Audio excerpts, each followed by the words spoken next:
Friendo, Steve here. Hey, Larson. Hey, Larson. What? What do you say? Let's answer some questions, yeah? All right. Big week for wrestling. Yeah, so something happened. Lots. There was the Death Before Dishonor show. Oh, I heard that was good. Yeah, it was good. Also, Vince retired. Triple H is in charge. Lord Ziffer is kicking us off. Who of these Triple H guys are the first to win a title now that Hunter is in charge of creative? Finn Balor, Seth Rollins, Kevin Owens, or a returning John Gargano? So, Balor, Rollins, Kevin Owens, or Gargano? Who wins a title first? Just any title, right? Any title at all. Like, Triple H is probably a huge Walter fan. Walter's not losing that Intercontinental title anytime soon.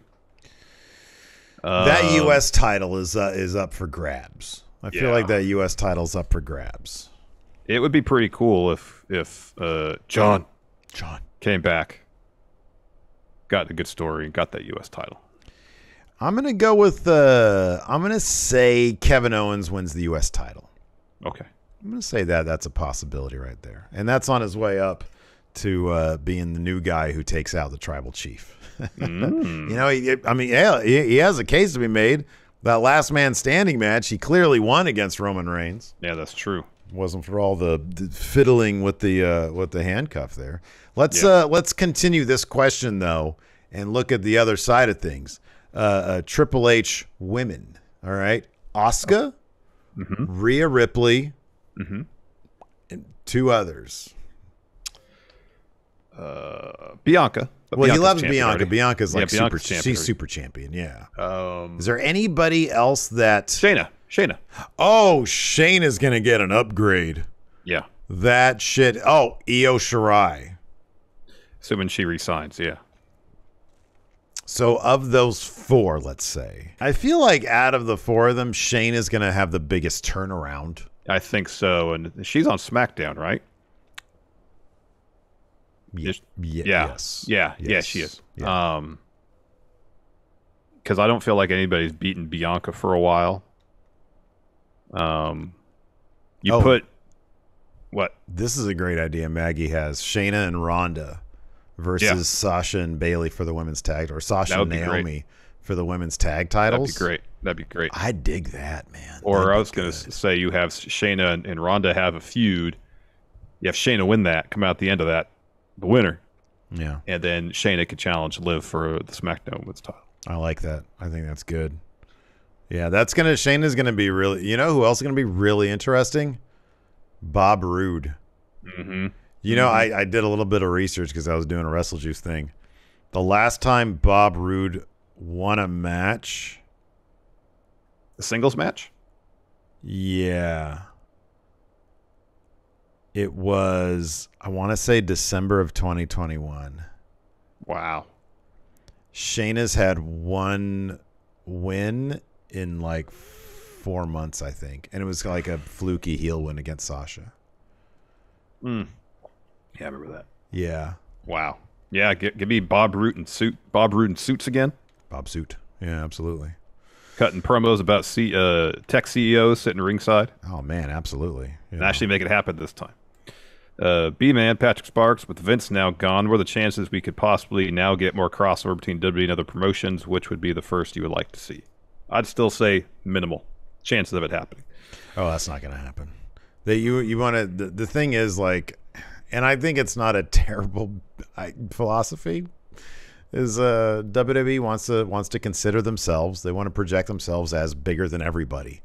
And when you're bigger than everybody else is the scrub league to you. And as soon as you have any of your guys lose to anybody on the other team, you're not that anymore. White Brownie, with Triple H now in creative control, are there any concerns you guys have going forward? I remember there would be some NXT episodes that felt boring for you guys from a story standpoint, or how they would miss the timing to crown a new champion. Really, my one major beef with NXT 1.0 was that there wasn't a whole lot of variation in the characters. I've been pretty vocal about this. A lot of wrestlers, their character were just badass who likes to fight. Triple H, and that's fine. Yeah. That's fine, but I don't want a whole company of badasses who want to fight. Yeah. I need some more variety in my characters. Yeah. And if they can, and hey, maybe that's a reason to keep Bruce Pritchard around, because maybe he'll think up other characters. Not that they're going to be good, but other characters other than badass who likes to fight. Yeah. No, I kind of feel you with that. There was a period of time when NXT just sort of went heavy on, all right, here's a couple of badass dudes, go out there and have a 25-minute match. And I'm like sitting there eating my popcorn, like looking at my phone and stuff. Move. And it's like, from a technical sense, the match is fine. But from a story perspective, just wasn't a whole lot going into it. Yeah. Just a better balance between story preceding going into the match. So there's some emotional attachment to the outcome. Like, I want to care who wins or loses this bout. It's just a couple of only one thing characters matters. who are pretty much the same, and Who's they're more fighting metal? to see who's more of a badass. Okay, I don't really, from a storyline perspective, I don't really care about that. Who's more metal? That's the question. Yeah, that's a good point. Let's see here. Lucela says, at some point, would it be wise or beneficial for Stephanie or Triple H to be regular on-screen characters? 20-minute McMahon Helmsley promos every Don't need week, that again. kicking things off. Kicking things off. Don't I want need Triple H to come out and talk shit about the marks. You know, oh, what are you going to do, tune out?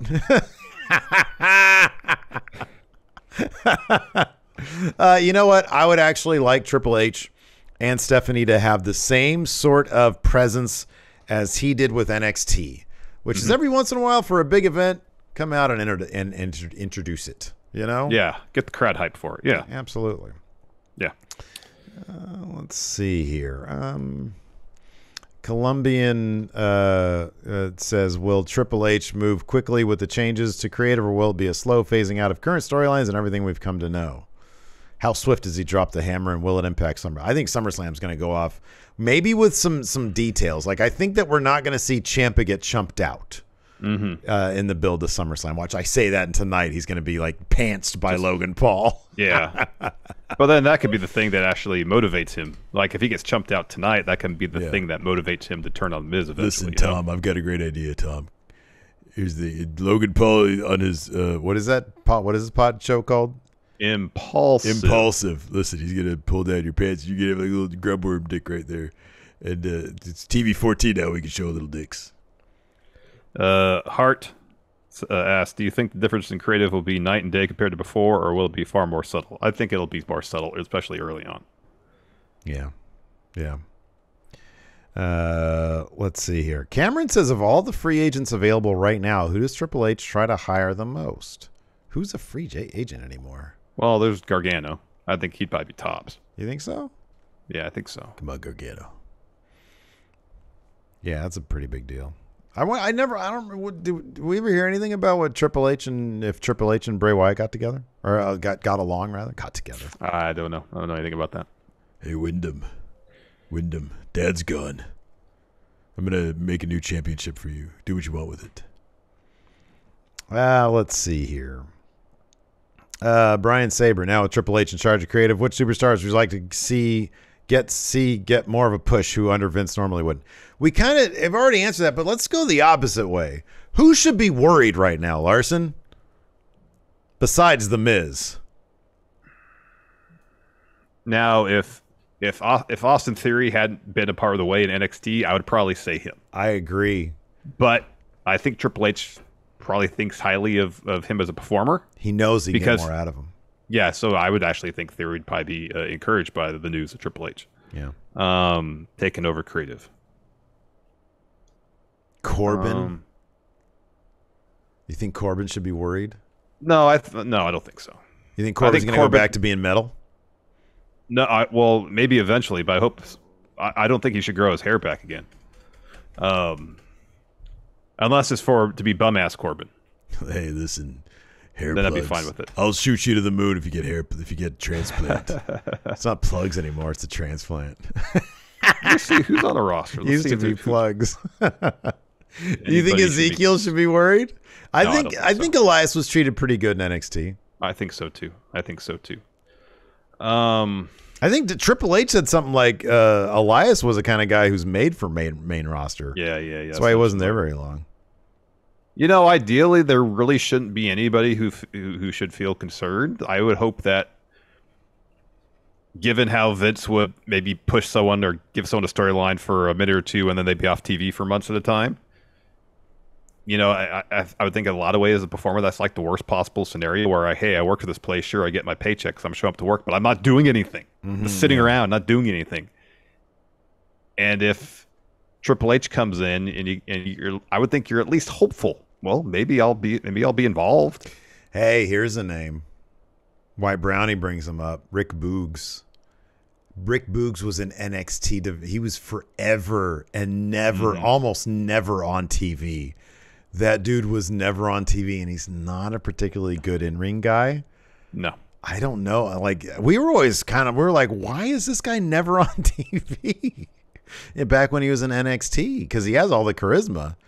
Yeah. But yeah, maybe Rick Boogs. I don't know. But he's still a ways out from returning. And top of that, part of Rick Boogs, his thing was being with Shinsuke. That ain't happening anymore. Yeah. That is not happening. Yeah, yeah. They should make like the most badass faction in the world out of Judgment Day. Just stop and call them Judgment Day.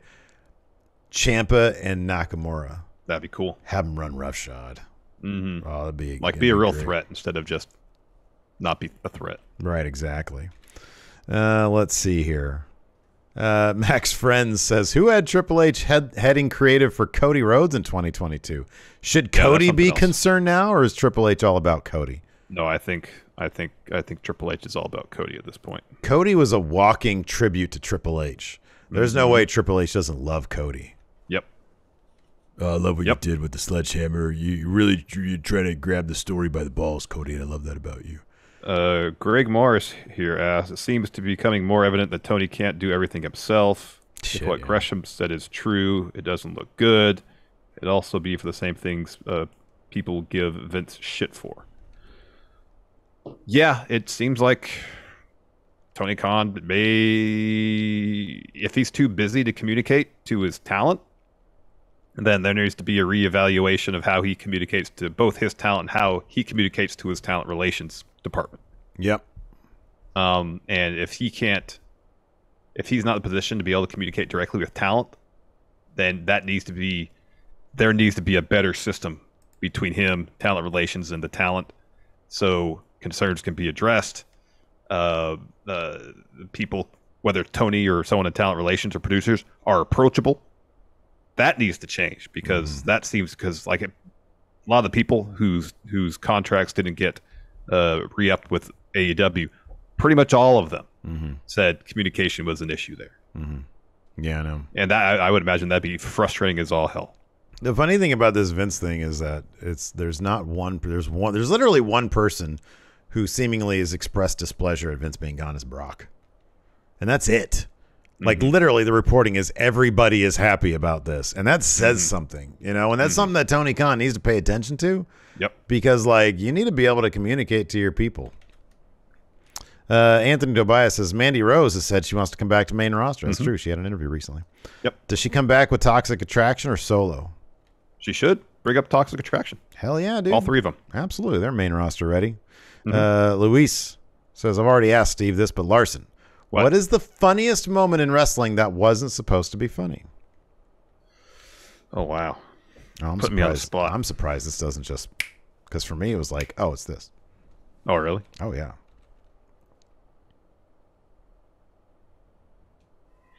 This is the first thing that pops in my head, and it's not necessarily the funniest thing, but again, it's the first thing that pops in my head, and of course, it's Sid related. Okay, yeah. It's when he says, I have half the brain you think I had, or whatever it was. Oh, man. How do you not say Shockmaster immediately? Oh, I don't know. Because my first thought, when in doubt, Sid. That's my philosophy. Sid was there for the Shockmaster. I'm aware of that. But it wasn't him falling through the wall. Yeah, it's Shockmaster. Although it's sort of fun. Like, did they not think that glowed up Stormtrooper helmet wasn't supposed to be hilarious? I think they thought it was supposed to be intimidating. I think so too. The Titus slide would be it, but it also was very dangerous. In my opinion, it's probably Yoshihashi. Like, if it's not Shockmaster, it's Yoshi. That dude was fucked. Oh. Yeah, he got his bell rung. And he was still trying so hard. And it's funny to see that. And he's okay.